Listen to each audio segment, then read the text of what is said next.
मैं सद याकूब। आप जो है दोस्तों आपका और हमारा अपना रक्षिश यूट्यूब चैनल नहीं करते सब खैर से यूनिवर्सिटी मुस्कुराते रहे और हम अपने प्यारे खाते। बड़ी important video, why are Muslim women not safe in holy mosques. तो खैर देखते हैं पहले वीडियो क्या कहती है इसमें नाज़िया इलाही इस पर बात। मुसलमान हमेशा इस बात को समझाने की कोशिश में लगा रहता है कि मुसलमानों से, अशरफुल मखलूकात से, मोमिन और मोमिनात से कभी कुछ गलत हो ही नहीं सकता है, कभी कोई गुनाह हो ही नहीं सकता है। जब भी मुसलमान रेप करता है, अब बहुत सारे मुसलमानों का एक तबका खड़ा होता है भारत से पाकिस्तान तक, और कुछ चैनल्स भी हैं, अल जजीरा है, बीबीसी वर्ल्ड न्यूज है, कुछ हमारे पत्रकार हैं अजीत अंजुम टाइप के, आरफा खानम शेरवानी टाइप की, जुबैर टाइप का, ध्रुव राठी टाइप का, तो ये खड़ा होकर के कह देता है देखो मुसलमानों पे अत्याचार हो रहा है। अच्छा रियली? गुड मॉर्निंग, अत्याचार हो रहा है? Oh my God. अब बात यहाँ पर आती है कि लोग कहेंगे इस्लाम बहुत अच्छा है पर मुसलमान खराब है, यही कहेंगे। अब मैं कुछ बोलूंगी तो लोग मुझे गालियां देंगे मुसलमान, कुछ बोलूंगी कहेंगे कि अरे ये तो हिंदू बन चुकी है। अरे भैया मैं नई हिंदू बनी हूँ और किसी के बाप की ताकत नहीं है कि कोई मेरे से मेरा इस्लाम छीन सकता है। जो व्यक्ति जिस धर्म और जिस मजहब में पैदा होता है वो उसी धर्म और मजहब के काबिल भी होता है और लॉयल भी होता है। अचानक से किसी दूसरे मजहब या धर्म में जाने से वो उस मजहब या धर्म का लॉयल कभी नहीं हो सकता। मैं ये बात बहुत अच्छे से जानती हूँ। मस्जिद में नमाज क्यों खत्म हुआ था औरतों के साथ, बताइए। ये वाकया हुआ था इस तरह का, कोई छेड़ा गया था। क्योंकि जब औरतें रुकू में जाती हैं, जब औरतें सजदा करती हैं तो उनके पिछाड़ों पर हमारी निगाह चली जाती है और हमारा वजू टूट जाता है। और तब से लेकर के अब तक इसको बिल्कुल तावीज बांध दिया गया है कि औरतें मस्जिद में नमाज पढ़ने नहीं जाएंगी। हेलो एंड वेलकम फ्रेंड, मैं हूं मुजफ्फर चौधरी और आप देख रहे हैं हमारा यूट्यूब चैनल परफेक्ट रिएक्शन। दोस्तों इस वक्त हमारे साथ मौजूद हैं नाज़िया इलाही खान जी। नाज़िया इलाही खान जी, आप उनको हमारे चैनल पर देखते रहते हैं, वैसे भी भारत में और पूरी दुनिया के अंदर अपनी आवाज़ और अपनी बात को लेकर बहुत वो फेमस हैं, बहुत मशहूर है, आप सब उनको बहुत पसंद करते हैं। तो वेलकम टू द शो। कैसी हैं आप? नमस्कार, अस्सलाम वालेकुम। नमस्कार, वंदे मातरम, भारत माता की जय, वालेकुम अस्सलाम रहमतुल्लाहि अलैहि वबरकातुहू। अच्छी हूँ, मैं अच्छी रहती हूँ। आप तो अच्छी हैं लेकिन हालात दुनिया के अंदर अच्छे नहीं हैं। बहुत सारी चीज़ें जो है वो इस्लाम के खिलाफ चल रही हैं। अभी हमने यूरोप के अंदर देखा कि वहाँ पर क्या चल रहा है। इंग्लैंड के अंदर ख़ास तौर पर वो जो एक साहब जो हैं नजम अंजुम साहब, वो पकड़े गए हैं और कल ही वहाँ पर एयरपोर्ट के ऊपर पाकिस्तानी को बड़ी बेदर्दी के साथ पीटा गया है। तो ये सारी चीज़ें उसके रिएक्शन में आ रही है। लेकिन आज जो हमारा टॉपिक है वो ये है कि दुनिया के अंदर सबसे ज़्यादा मुतबर्रिक जगह जो मुसलमानों के लिए है वो खाना काबा है। मेरे लिए भी, आपके लिए भी, तो भी मुसलमान है। मुझे बड़ी हैरत हुई, बड़ा मैं चौंक गया खबर पढ़ के। खबर तो तकरीबन साल डेढ़ साल पुरानी है, लेकिन मैंने वो पहली दफ़ा देखी कि एक जो एंकर है, सऊदी एंकर, वो कह रही कि मुझे खाना काबा जब मैं हजर असवद का बोसा ले रही थी तो वहाँ पर मुझे हरास किया गया, मुझसे कोशिश की गई कि मेरे साथ छेड़छाड़ी या बदतमीज़ी वहाँ पर की गई।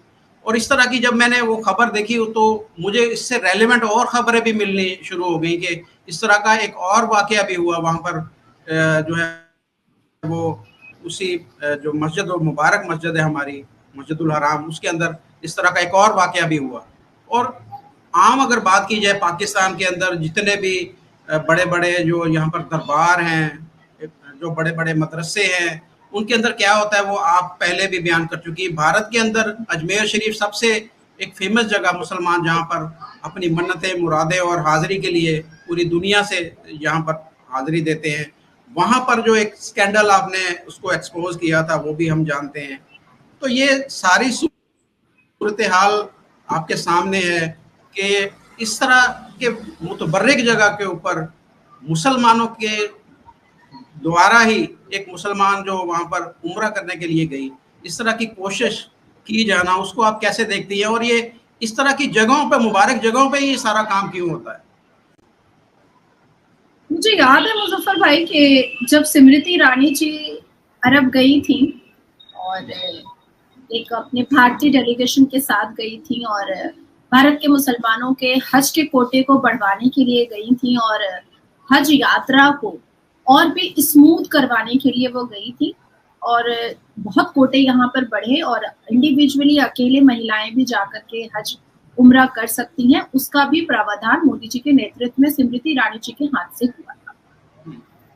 मुझे याद है कि जब स्मृति ईरानी जी साड़ी में पहुंची थी और मक्का के बाहर में जब उन्होंने तस्वीर वगैरह लिया गया था, जो वहाँ के ब्यूरोक्रेट ले रहे थे, वहाँ के जो मंत्री मिनिस्टर्स वगैरह हैं वो लोग ले रहे थे, तो पाकिस्तान बड़ा छाती पीट रहा। और पाकिस्तान जब छाती पीटता है तो उसकी गूंज भारत के मुसलमानों के छाती तक आती है।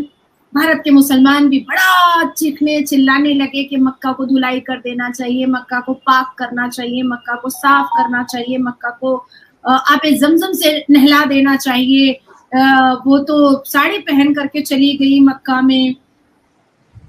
अब बात आती है कि एक जमाने से 2006 से तो मैंने आंकड़ा निकाल दिया, 2006 से 2024 तक का आंकड़ा मैंने निकाल दिया है कि वहां पर मॉलेस्टेशन और रेप हो रहा था, किडनैपिंग हो रही थी लड़कियों की और हज और उम्रा के दौरान हो रही थी और 78% जो है वो छोटी बच्चियां हैं और मतलब यंग लड़कियां। किसी बूढ़ी को पकड़ करके रेप नहीं हुआ है, छोटी छोटी बच्चियों को पकड़ करके हुआ है। किडनैपिंग भी हुई है तो छोटी बच्चियों की हुई है और या तो यंग लड़कियों की हुई है। इस पर पाकिस्तान के मुसलमान पुरुषों ने छाती नहीं पीटी, पाकिस्तान के सरकार ने कुछ नहीं बोला, पाकिस्तान की मीडिया ने कुछ नहीं बोला और भारत के मुसलमानों ने भी मक्का में बलात्कार पर कोई भी टिप्पणी नहीं की। ये जो सेलेक्टिव स्टेटमेंट होता है ना और सेलेक्टिव राजनीति होती है ना, आई फील लाइक शिट। अगर बोलते हो तो सब बोलो और नहीं बोलना है तो फिर कुछ भी मत बोलो। आज अगर एक साधु अगर गलत करता है तो मैं वो भी अपने ट्विटर पर उसको शेयर करती हूँ और उस साधु को भी मैं अपने संवैधानिक अल्फाज में और अपने टैंट्रम के हिसाब से मैं बात करती हूँ, मैं लिखती हूँ। अब हमारे इस धरती पर सबसे ज्यादा अगर पाक और साफ और बहुत तहजीब और तमद्दन वाला अगर कोई बनता है तो वो है मुसलमान। मुसलमान ये बताने की कोशिश में लगा रहता है कि भाई वो फरिश्ता ही पैदा हुआ है और फरिश्ता ही मर जाएगा। मुसलमान हमेशा इस बात को समझाने की कोशिश में लगा रहता है कि मुसलमानों से, अशरफुल मखलूकात से, मोमिन और मोमिनात से कभी कुछ गलत हो ही नहीं सकता है, कभी कोई गुनाह हो ही नहीं सकता है।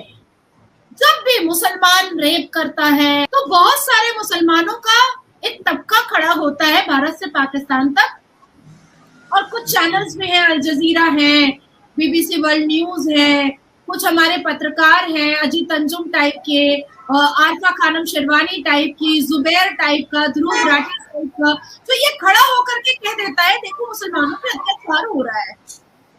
अच्छा रियली? गुड मॉर्निंग, अत्याचार हो रहा है? Oh my God.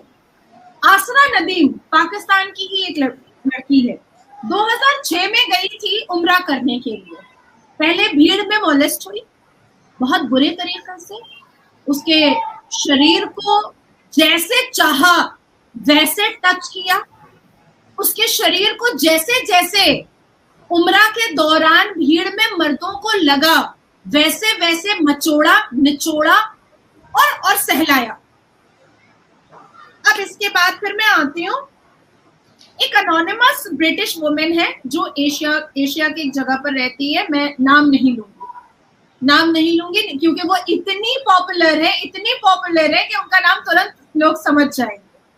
उन्होंने अपना प्रैक्टिकल बताया है कि जब वो ग्रैंड मॉस्क में परफॉर्म कर रही थी तवाफ के लिए, तो उनके साथ मोलेस्टेशन किया गया था। अब इंडोनेशिया की एक मुसलमान महिला के बारे में बात करते हैं। 2011 में उनकी उम्र 17 साल थी। वो गई थी मक्का और वहां जाकर के वो जब तवाफ कर रही थी, इतनी बेरहमी से मसला है बगल में तवाफ करने वाला कि वो चीख पड़ी थी। अब इजिप्ट की एक महिला है जो वर्बली फिजिकली असल्ट हुई और उन्होंने कंप्लेन भी दर्ज करवाई थी। जो वहां पर गार्ड्स होते हैं मक्का के अंदर, उनको कंप्लेन बाकायदा लिखित रूप में उन्होंने दर्ज करवाया था और कई फोटोग्राफ्स वगैरह भी उन्होंने वहां के गार्ड्स को दिया था कि ये व्यक्ति ने मुझे वर्बली मोलेस्ट किया है। अब आते हैं अनूशे मुश्ताक, पाकिस्तान फिर से रहती है, ऑस्ट्रेलिया में है। अगर सुन रही होंगी तो उनको समझ में आ जाएगा। और 10 साल की उम्र थी। लीबिया से भी उनका काफी अच्छा रिलेशन है और 1980 में उन्होंने हज करने का उनकी फैमिली के साथ वो गई थी and she faced molestation. She verbally physical assaulted by Muslim male. बहुत सारी ऐसी चीजें अभद्र भाषा होती है ना कि मन भी नहीं करता है कि उसको उर्दू में बात करे, नहीं तो बड़ा गंद वो साबित होता है। अब बात यहाँ पर आती है कि लोग कहेंगे इस्लाम बहुत अच्छा है पर मुसलमान खराब है, यही कहेंगे। अब मैं कुछ बोलूंगी तो लोग मुझे गालियां देंगे मुसलमान, कुछ बोलूंगी कहेंगे कि अरे ये तो हिंदू बन चुकी है। अरे भैया मैं नई हिंदू बनी हूँ और किसी के बाप की ताकत नहीं है कि कोई मेरे से मेरा इस्लाम छीन सकता है। जो व्यक्ति जिस धर्म और जिस मजहब में पैदा होता है वो उसी धर्म और मजहब के काबिल भी होता है और लॉयल भी होता है। अचानक से किसी दूसरे मजहब या धर्म में जाने से वो उस मजहब या धर्म का लॉयल कभी नहीं होता। मैं ये बात बहुत अच्छे से जानती हूँ। मस्जिद में नमाज क्यों खत्म हुआ था औरतों के साथ, बताइए। ये वाकया हुआ था इस तरह का, कोई छेड़ा गया। क्योंकि जब औरतें रुकू में जाती हैं, जब औरतें सजदा करती हैं तो उनके पिछाड़ों पर हमारी निगाह चली जाती है और हमारा वजू टूट जाता है। और तब से लेकर के अब तक इसको बिल्कुल तावीज बांध दिया गया है कि औरतें मस्जिद में नमाज पढ़ने नहीं जाएंगी। कोई कसूर नहीं है। औरतें मस्जिद में जाकर के कपड़ा खोल के नहीं खड़ी होती हैं। मस्जिद में हम जाते हैं तो पूरे भरे कपड़े में जाते हैं और सुन्नत के हिसाब से जो 5 लिबास हमारे शरीर पर होना चाहिए वो तो होता है, पर साथ साथ एक और भी बड़ा दुपट्टा होता है ऊपर से जिससे हमारा पूरा शरीर ढक जाए, है ना, शरीर के कट्स दिखाई ना दे। उसके बावजूद भी अगर औरतों के रुकू में जाने से, औरतों के सजदे में जाने से, मस्जिद अल्लाह के घर के अंदर और आयतों के सूरतों को पढ़ने के दौरान अगर मुसलमान मर्द पिछाड़ से उनका वजू टूट जाता है तो इसमें बेहूदगी, बेशर्मी, बदतमीजी, आवारगी तो मुसलमान मर्दों की है। हमें तो ये शरीर अल्लाह ने देकर पैदा किया है ना, हमें शरीर का क्या करें? हम काट छाट तो नहीं सकते। लड़की गोरी हो, काली हो, मोटी हो, पतली हो, वो फर्क नहीं पड़ता। जो पार्ट्स हैं बॉडी के वो तो रहेंगे ही, वो तो खत्म नहीं हो सकता है। अब आती है तीसरी बात कि मक्का में बलात्कार सुन करके कितना चौंकने की जरूरत मुझे तो नहीं लगी। लोग चौंक रहे हैं, चौंक करके ट्वीट कर रहे हैं, मुझे नहीं लगा। अगर सूरह अल नूर किसी ने पढ़ा है और बामायने पढ़ा है तो ये बात तो बहुत बहुत अच्छे से उस मुसलमान मर्द को पता होगी कि लूजर आउटफिट जिल्बाब का जिक्र ही क्यों आया सूरह अल नूर में। जिल्बाब इज एन अरबिक वर्ड और उसका अर्थ निकलता है लूजर आउटफिट। और चेहरा ढकने की बात प्रॉफेट मोहम्मद सल्लल्लाहु अलैहि वसल्लम ने किया ही क्यों था? क्योंकि उस वक्त जो भी रोड से, रास्ते से जो भी महिलाएं गुजरती थी, मुसलमान खवातीन, उनके साथ मोलेस्टेशन राह चलते हुए मर्द करते थे। और तब जाकर के अल्लाह तबारक ताला ने अपने एंजल फरिश्ते जिब्राइल अलैहिस्सलाम से एक मैसेज भेजा प्रॉफेट को कि आप अपने घर की खवातीनों को और सबको बोले कि वो एक लूज कपड़ा पहने और अपना शक्ल ढक करके निकले, ताकि ये छेड़छाड़ और बदतमीजी करने वाला शख्स ये सोचने पर मजबूर हो जाए कि इस पर्दे के पीछे मेरी माँ भी हो सकती है, मेरी बहन भी हो सकती है। वहां से सूरह अल-नूर में जिल्बाब का जिक्र आया, अगर मुसलमान मर्दों ने सूरह अल-नूर को पढ़ा होगा। अब आती है चौथी बात, अगर सूरह मरियम वाकई में मुसलमानों ने पढ़ा है और बामायने पढ़ा है, तो मरियम अलैहिस्सलाम को पत्थर मारने वाले, उनके चरित्र को उछालने वाले, उनको गंदी गंदी गालियां देने वाले, उनको घर से बेघर करने वाले, उनको अश्लील बोलने वाले, यही मुसलमान मर्द थे, यही मुसलमान मर्द थे। एक होता है मुजफ्फर भाई अल कुरान को रट लेना, और एक होता है ये इंक्विजिटिवनेस होना कि आखिर मेरा इस्लाम बोल क्या रहा है, आखिर मेरे प्रॉफिट लोगों के साथ हुआ क्या था, आखिर ये अल कुरान अलहामी किताब उतारनी क्यों पड़ी, आखिर मुसलमानों को इस अलहामी किताब अल कुरान के साथ जुड़ने क्यों बोला गया, आखिर ये क्यों कहा गया कि कोई फिरका नहीं है, सिर्फ अल कुरान है और मुसलमान है। तो जिसके अंदर ये जिज्ञासा होती है, जिसके अंदर ये इंक्विजिटिवनेस होती है, वो पढ़ता है, वो उसका अर्थ समझता है। क्या सूरह अल अनम में, सूरह अन-निसा में जेंडर इक्वालिटी की बात नहीं कही गई है? कही गई है। अल्लाह तबारक ताला खुद कई सूरतों में कह रहा है कि उनकी नजरों में जो वैल्यू मर्द का है वही वैल्यू औरत का भी। सूरह अल अनम में भी उन्होंने साफ कहा है, सूरह अल बकरा के 3 आयतों में उन्होंने साफ कहा है, जहां पर एक जगह जहां पर निस्फ आता है और एक जगह जहां पर सलासा आता है। ये 2 जगह उन्होंने साफ लफ्जों में कहा है। आप आयतें निकाल करके सूरह अल बकरा की पढ़िए, सूरह अल अनम की पढ़िए, जहां पर साफ लफ्जों में लिखा हुआ है कि हमारे लिए जेंडर डिस्क्रिमिनेशन नहीं है। अब आती है बात, पर जेंडर डिस्क्रिमिनेशन हुआ ना, हो रहा है ना। अल कुरान के वुमेन एम्पावरमेंट की सारी बातों को निकाल करके फेंक दिया मुसलमान क्लेरिक और प्रेचर ने। बेहूदगी की सारी बातों को लेकर के ताबीज बना करके उछल पड़ा और उस पर शरिया लॉ बनाया। अच्छा, आपने ये सारी चीजों को एक्सप्लेन किया, तो अब आते हैं हम अपने पाको हिंद की तरफ। यहाँ पर जो मज़ारात के ऊपर जो खिलवाड़ होता है वो भी ऐसे ही होता है कि जैसे अरब के अंदर हमने देखा कि ये मुबारक जगह पर है, तो ये आप जैसे कि आप पहले भी बता चुकी हैं कि जो भारत के जो बड़े बड़े मज़ारात हैं वहाँ पर भी ये सारा खेल होता है। पाकिस्तान के अंदर भी हम इसी तरह के वाक़े सुनते रहते हैं। दाता दरबार जो है वहाँ बड़ा फेमस है कि वहाँ पर भी लड़कियों का धंधा होता है, बाकायदा धंधे होते हैं कि लड़कियाँ जो घर से भाग के जाती हैं वहाँ पर उनको आगे वहाँ सप्लाई किया जाता है और उनकी इज्जतों के साथ खिलवाड़ होता है। तो ये मेरा सवाल वही यही है कि ये इन जगहों का इस्तेमाल, इतनी मुबारक जगहों का इस्तेमाल ही क्यों इस धंधे के लिए किया जाता है? Safe place for crime, safe place for nudity. Bharat के मुसलमान, पाकिस्तान के मुसलमान, सीरिया के मुसलमान, ईरान के मुसलमान कहाँ इस्लाम मानते हैं? इस्लाम को नहीं मानते।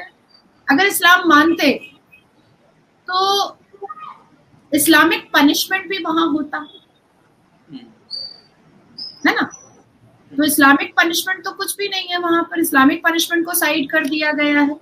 आज हमारे भारत के मुसलमान से अगर बात कीजिएगा या पाकिस्तान के मुसलमान से जब आप बात करते होंगे, हमारी पहली प्रायोरिटी तो अल्लाह तबारक ताला होनी चाहिए। ठीक उसी तरीके से जैसे हम मुसलमानों की पहली प्रायोरिटी अल कुरान होनी चाहिए, इन्होंने शरिया को दे दिया है पहली प्रायोरिटी। ठीक है, अब आती है बात कि ये जितने भी इबादत गाह रिलीजियस प्लेस होते हैं वो बहुत सेफ प्लेस होते हैं अश्लीलता के नंगे नाच के लिए। कोई देख नहीं पाता है ना, और फिर लोग जल्दी बोलना भी नहीं चाहते हैं कि यहाँ पे हमने ये देखा। अब मैं आपको एकदम ओरिजिनल घटी हुई घटना बता देती हूँ। मुझे कुछ लोगों ने बहुत जिद किया दिल्ली में, ये क्या एक मजार है, नाम भूल रही हूँ मैं, जो वो मजार जाने के बाद फिर अजमेर जाया जाता है, निजामुद्दीन का मजार। बड़ा गंदा रहता है, बड़ा घिनौना रहता है। मतलब चप्पल उतार करके जाना पड़ता है और फिर से मतलब पैर तो ऐसा हो जाता है जैसे भीख मांगने वाला है, इतना गंदा रहता है। तो मैं जब अंदर एंटर कर रही थी तो वो गुफा टाइप का है, और राइट हैंड साइड में अगर आप एंटर कर रहे हैं जाने के लिए तो राइट हैंड साइड में एक तालाब है बहुत बड़ा, और उसकी भी कहानियां जो है वो गाइड बताता है कि इसमें एक सिक्का डालिए और ये करिए, मन्नत मांगिए। हालांकि मन्नत वगैरह हमारे अल कुरान के हिसाब से होता नहीं है। तो वो पूरी कहानी बता रहा था, निजामुद्दीन ने ये किया तो ये तालाब बन गया, तो क्या आंसू बह गया तो एक आंसू से तालाब बना, मतलब ऐसा कुछ वो स्टोरी मुझे सुना रहा था और मैं हंस रही थी। और जैसे ही मैं थोड़ा सा आगे बढ़ी और दोनों तरफ बैठे हुए फकीर लोग रहते हैं, अल्लाह के नाम पे दे दीजिए सब, कोई हिजाब पहनी रहती है, कोई टोपी पहना है, बड़े गंदे, महक बदबू बहुत होती है। और उसके बाद फिर जब मैं थोड़ा सा आगे बढ़ी हूँ उस गुफा के अंदर, तो मैंने देखा यूज किया हुआ कॉन्डम फेंका हुआ था, और वो यूज्ड कॉन्डम को अपने पैर से उठा करके मैं निजामुद्दीन मजार के अंदर गई हूँ, और वहां पर छोटी हांडी है, बड़ी हांडी है, तो बड़ी हांडी वाले मजार पर मैं गई और वो कॉन्डम मैंने उनका संदूक का जो पैसा लेने के लिए रखा हुआ था उस पर रख दिया पैर से। आप ये क्या कर रही हैं? मैंने कहा मैं कुछ नहीं कर रही हूँ, ये आपके मजार में हो रहा था, वो तो मैं आपको दिखाने के लिए लेकर आई हूँ। ये यूज्ड कॉन्डम आपके मजार में कर क्या रहा है? ये हुआ पहला इंसिडेंट। फिर उन्होंने मुझे बहुत शांत वांत कराया, उन्होंने मुझे बहुत समझाने बुझाने की कोशिश की। बहरहाल मैंने बख्श दिया कि ठीक है मैं वीडियो नहीं करती हूँ या लाइव नहीं करती हूँ, छोड़ दिया। हालांकि वो गलती थी मेरी। मैं अजमेर गई थी, मैंने कहा था ना आपको कि मैं हर जगह एंटर करते रहती हूँ। मैं अजमेर गई थी। अजमेर में एक पूरा ऐसे करके अंगनाई बनी हुई है, हालांकि अजमेर बहुत बड़ा है और पूरा अजमेर मैं नहीं घूमी हूँ, बहुत सारे रूम है, बहुत सारे कमरे हैं, तहखाने में भी कमरे हैं, तो मुझे थोड़ी सी घिन आती है तो मैं पूरा नहीं गई।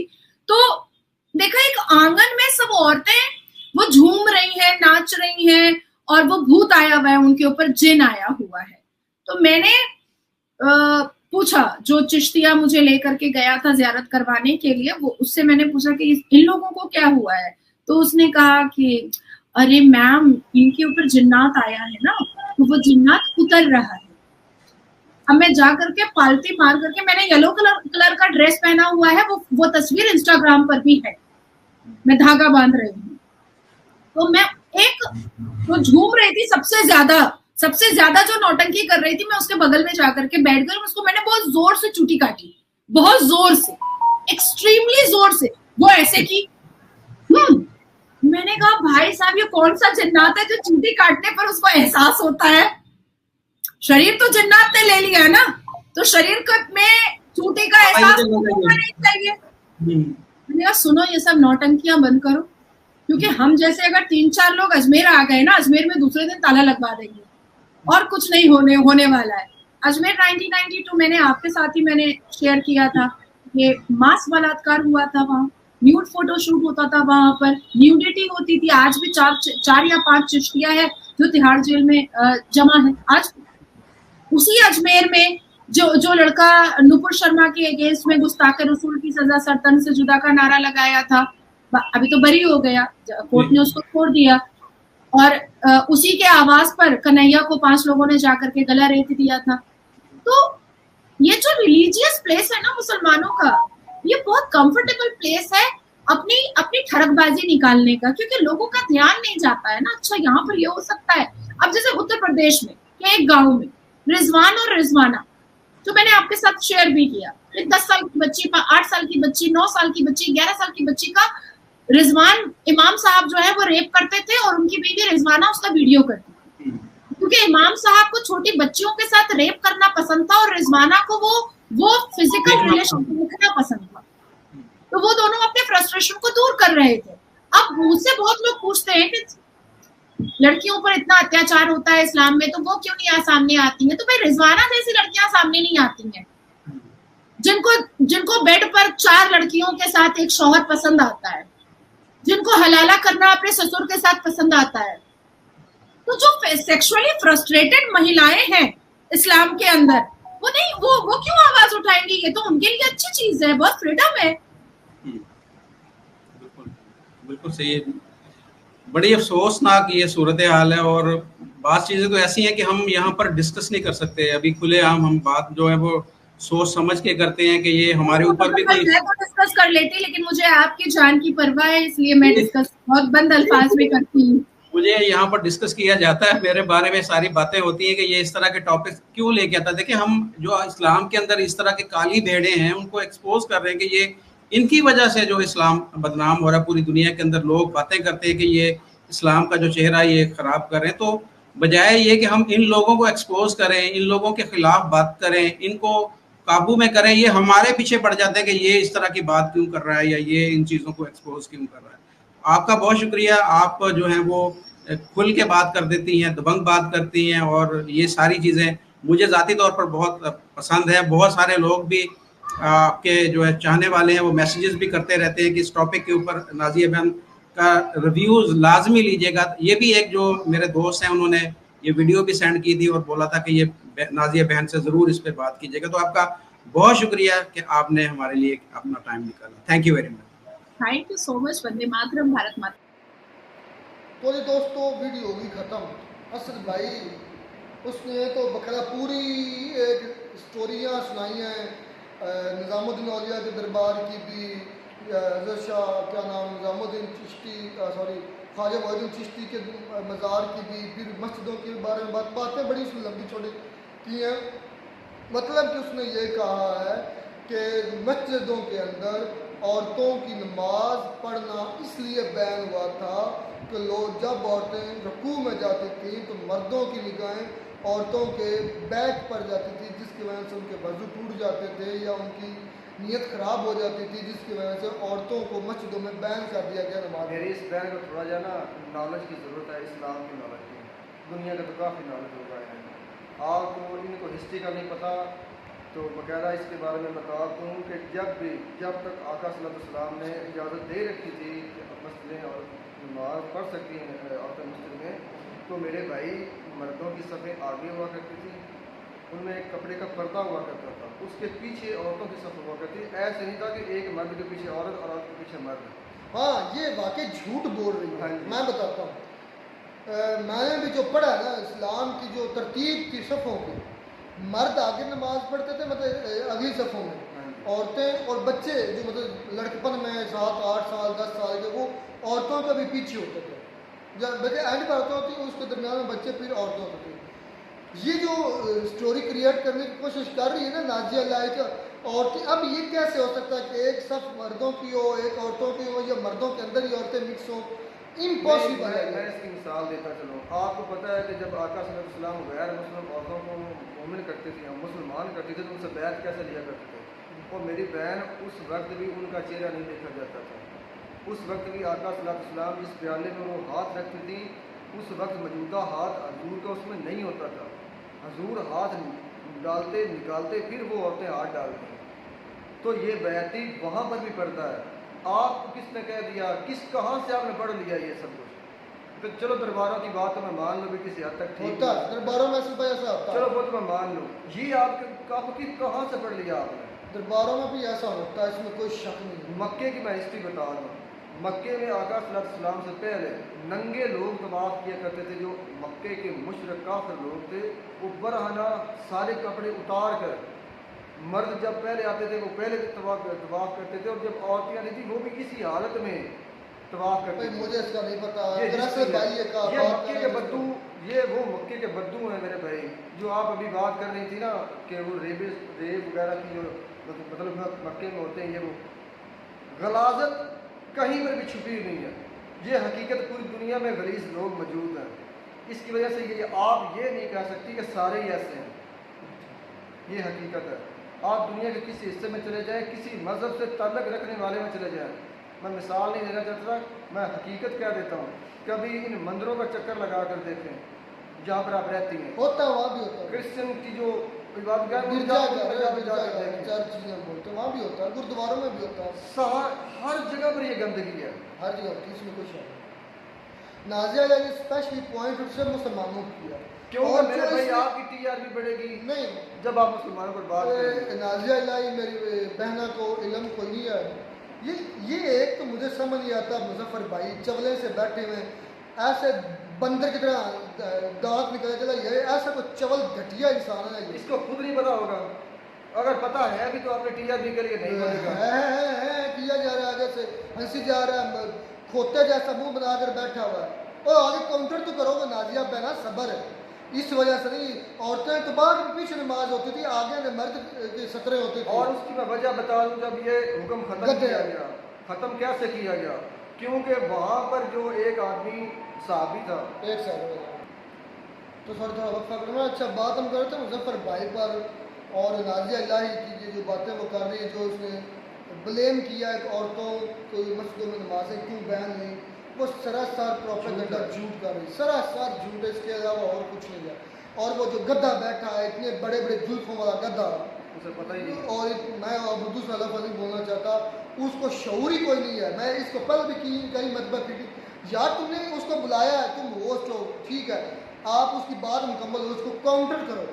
नाजिया मेरी बहना, कब किस पुरानी आयत में लिखा है, हाँ एक सूरह नूर की उसने हवाला दिया कि ए नबी पाक सल्लल्लाहु अलैहि वसल्लम की बीवियों और मुसलमान औरतों, ये बिल्कुल है, लूज कपड़ा पहन के बाहर निकलो ताकि उनको पता चले कि इस पर्दे के पीछे हो सकता है हमारी बहन बेटी भी हो।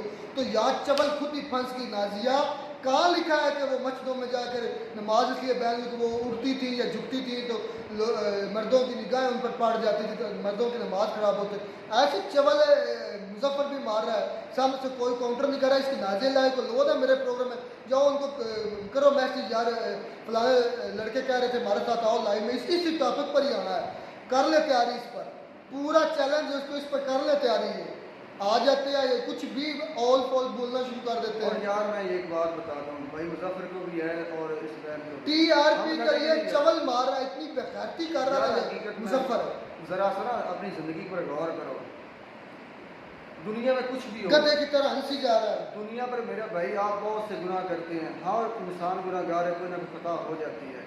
इस्लाम पर मेरे भाई जहाँ किसी को इल्म नहीं है जानबूझ कर करता है, और आपको पता है तो मेरे भाई उसे रोको, अगर नहीं पता तो उससे माजरत कर लो कि मियाँ इससे ऐसी बात मत करो। अगर आपको पता चल जाता है दोबारा आप उससे बात करते हैं तो आप उसको क्रिटिसाइज करें कि मियाँ ये बात आपने गलत की थी। और मेरी बहन, अगर आपको इल्म नहीं है तो अपनी ज़िंदगी की तरफ गौर करें, फिर अपने हुलिये की तरफ करें, फिर इस पर बात करें। कम से कम आप इस्लाम पर बात करने बैठ गए तो आपको इतना तो होना चाहिए कि आपके सर पर दुपट्टा तो लाजमी होना चाहिए। चले चलो वैसे तो इस्लाम, आजकल वो उसने एक और पॉइंट है कि इस्लाम, मुसलमान कहते हैं इस्लाम अच्छा है लेकिन मुसलमान नहीं सही, तो ये बात सच है। अच्छा ये बात ठीक है, मैं तुम्हें ये बता दूं, तुम ख्वाजा वो क्या अजमेर शरीफ गई, उससे पहले किस निज़ामुद्दीन और इन लोगों की ज़िंदगी पर गौर करो, इन पर इनका मुताला करो। चलो हम कहते हैं कि इस्लाम ठीक है, हम ठीक नहीं है, क्या ये लोग ख़राब थे? इन लोगों ने कहा था कि आप मनते माने नहीं कहा, इन लोगों ने कहा था कि आप एक दूसरे के पीछे भागें, इन लोगों ने कहा जनाकारी करें, ये करें वो करें हमारे दरबार पर आकर, और ये तो खुद उनकी कब्रों को जाकर तंग करते हैं ये लोग। वो तो पाक हस्तियाँ, उन्होंने अपनी सारी ज़िंदगी इस्लाम पर गुजारी लोगों की फलाह बहबूद में। अच्छा भाई, एक इंडियन थी स्मृति ईरानी, उनकी जो थी ना मिनिस्टर थी, और हज कोटा के लिए वो गई थी उनके पास सऊदी अरब में, मक्का मुकरमा में कहते हैं गई है, क्योंकि मक्का मुकरमा के अंदर नॉन मुस्लिम को जाना अलाउ नहीं है, लेकिन वो गई थी तो इस पर काफ़ी बवाल सबूत हुआ था। तो इंडिया के अंदर से भी आवाज़ें उठी थी कि इसको नहीं जाना चाहिए था उधर मक्का मुकरमा में, क्योंकि अलाउ नहीं है नॉन मुस्लिम को उधर जाना। तो इस पर आपको शायद नहीं पता, ये उस वक्त आप वीडियो नहीं बनाते थे, तो ये स्मृति ईरानी सिर्फ गई थी। आपको क्या लगता है कि नॉन मुस्लिम का ज़मीन मक्का मुकरमा में जाना या मदीना मुनव्वरा में जाना क्या जायज़ है कि नहीं जायज़? यार मुझे इसके बारे में हदीस का कोई हवाला याद नहीं, मैं झूठ नहीं बोलूँगा। हाँ मुझे इतना पता है कि जब आका सल्लल्लाहु अलैहि वसल्लम के फ़तह मक्का के बाद जितने वहाँ पर लोग थे वो पहले काफ़िर थे, वहाँ पर मौजूद लोग काफ़िर थे, मुसलमान हो गए, ठीक है। उसके बाद मुझे नहीं पता कि ये कानून सऊदी अरब के कानून के मुताबिक है या इस्लामी नुक्ता नज़र से कोई इसके बारे में हदीस है, मुझे इसका इल्म नहीं है, मैं हकीकत। अच्छा, भारत में मुसलमानों पर जुल्म होता है कि नहीं? अब मैं ये कहूँ कि होता है तो तब भी ये नहीं मानेंगे, अगर मैं ये कहूँ कि मुझे नहीं पता तो तब ये कहेंगे इन्हें इल्म नहीं है। बात बीच में यही है कि जो कुछ भी होता है वो इंडियंस खुद सबसे ज़्यादा बेहतर जानते हैं, हमसे ज़्यादा वो लोग जानते हैं और उन पर आए दिन बयानात होते रहते हैं। जब मैं पिछले साल वीडियो कर रहा था, आज देखो होली का वो त्यौहार चल रहा था, तो उस पर मेरे भाई एक वीडियो पर हमने इनकाउंटर किया था, वो सरेआम मुसलमानों को गालियाँ दे रहा था। वो आम मामूली आदमी नहीं, फैमिली मुसलमान फैमिली भी बाइक से गुजर रही थी, हाँ उन जी। पर भी उन्होंने रंग छिड़का था, ज़बरदस्ती रंग फेंका था, वो वीडियो बड़ी वायरल हुई थी। तो बाद में उन्होंने हालांकि माजरत भी की थी और उस पर बड़ा बवाल भी हुआ था कि एक फैमिली जा रही, मुस्लिम फैमिली जा रही है होली के दौरान बाइक पर, उन पर जो समझ लोग होली मना रहे थे उन्होंने रंग फेंका या पानी फेंका, जो भी किया, तो उस पर काफ़ी बवाल हुआ था। तो इस वक्त तो मेरे भाई पूरी दुनिया में मुसलमानों पर जुल्म होता है, इस बात में तो कोई शक नहीं है। चलें मिलते हैं वीडियो में, नाटक साहब, गॉड ब्लेस यू।